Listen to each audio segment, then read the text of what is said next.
Tout manuscrit est un exilé. Toute bibliothèque est un lieu d'asile. Et celui qui veille, le dernier à lire à voix basse dans l'ombre des pages anciennes, est un survivant parmi les ruines. Ismaël Daddier Haïdara. Il est né à Tombouctou en 1957, une ville que les cartographes nommaient mystérieuse, que les poètes rêvaient d'atteindre comme un rêve d'une étoile noire et que les conquérants convoitaient sans jamais la comprendre. Lui, il en venait. Dès l'enfance, il fut le lecteur clandestin, scribe silencieux, fils des livres, car il n'était pas seulement un enfant du désert.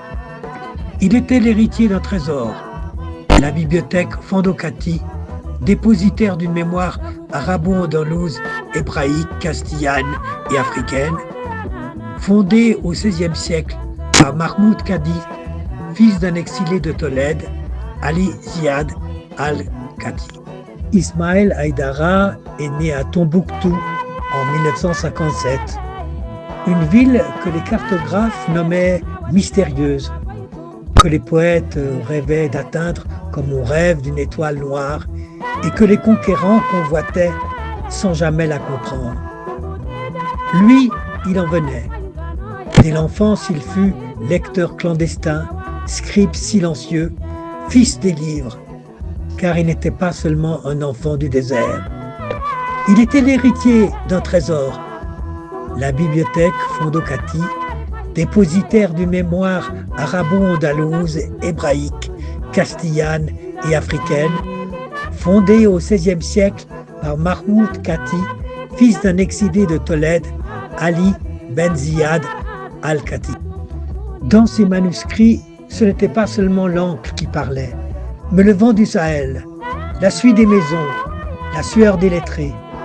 On y trouvait des traités de droit malikites, des vers soufis, des lettres entre Tombouctou et Fès, Djenné et Séville, et parfois le silence, des noms effacés, des doutes, des fragments d'hérésie, un vertige de vérité oubliée.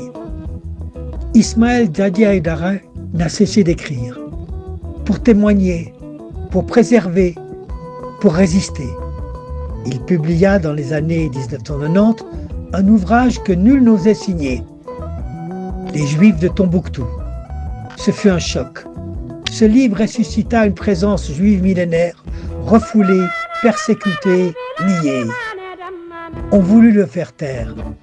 On l'exila. D'abord, l'exil intérieur. Puis en 2012, le vrai départ, lorsque Tombouctou fut livré aux milices islamistes.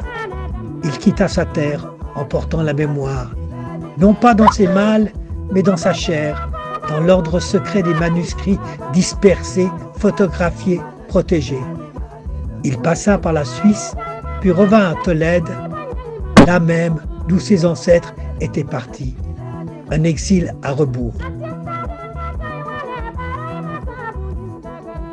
Allahu Akbar! Allahu Akbar! كبروا الله أكبر! الله أكبر! الله أكبر! سيهدم كل أصنام الدنيا. Depuis plus de 65 ans, il demeure en exil. Mais il n'est pas seul, car il n'a jamais cessé d'être de Tombouctou. Non par lieu de naissance, mais par destin.